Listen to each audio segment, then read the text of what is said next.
Hi friends, welcome. In this video we will see about atoms and compounds. First of all, let us see the definition of an atom. An atom is defined as the smallest particle of an element which takes part in a chemical reaction. In the previous video I have already explained you the definition of an element. So in a chemical reaction these elements takes place. So these elements contains the smallest particles which is nothing but atoms. Okay. An element is made up of same kind of atoms. So combination of similar kinds of atoms combine to form an element. Okay.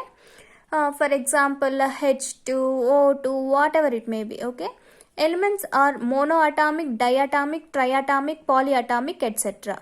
So elements are of different kinds or types, whatever it may be.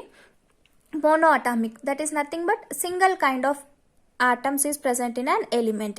Diatomic is nothing but two types of atoms present in the elements. Triatomic is nothing but three kinds of atoms, and polyatomic is nothing but many. Poly means many kinds of atoms present in that elements. Examples: monoatomic elements. Monoatomic elements is nothing but helium, neon, argon, krypton, xenon, radon, and several other metals. Diatomic elements. Example for diatomic elements are hydrogen, oxygen, nitrogen, fluorine, chlorine, bromine, iodine, etc. And tetraatomic elements like phosphorus, arsenic, antimony, etc. Octaatomic elements is nothing but sulfur. So these are few examples of atoms. Okay. In this, for example, hydrogen means two kinds of hydrogen atoms is present. Okay. Yeah.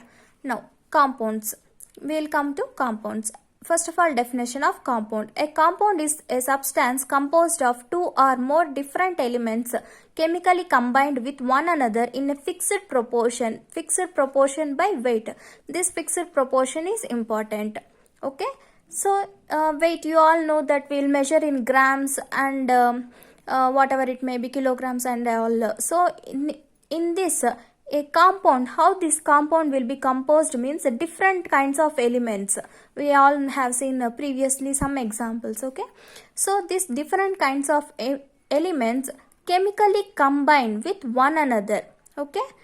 So it may be, see, H2 and O2 may combine, or nitrogen, fluorine may combine, like this.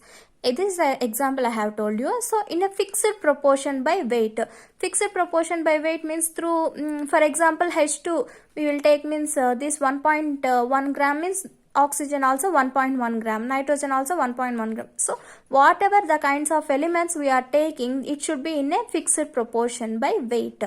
Those elements, those substance which is composed with two or more different elements is nothing but compound. Okay. The constituents of a compound can be separated only by chemical reactions. Whereas these elements cannot be separated by chemical reaction, this compound can be separated by chemical reaction. This is a difference between elements and compounds. Okay. Simpler way means atoms combine to form elements. Elements combine to form compounds. Okay. Now you get the clarity, no? So in this chemical reactions, compounds can be separated. For example, water contains oxygen and hydrogen. As in atoms, I may have explained you in a chemical reaction. Chemical reactions is nothing but H2 plus O2 forms H2O, like this. So here water contains oxygen and hydrogen. It is nothing but this water. It's okay. 2H2O contains O2 plus H2. 2H2. In balancing equations, you will come across about that and all. I'll explain in other videos. Okay. 2H2 plus O2 forms H2O. So here this H2O is a molecule, compound. Okay. That water H2O forms that in reversible reaction it gives oxygen and hydrogen. Similarly, carbon dioxide contains carbon and oxygen. CO2 forms C plus O2. Okay. Thank you.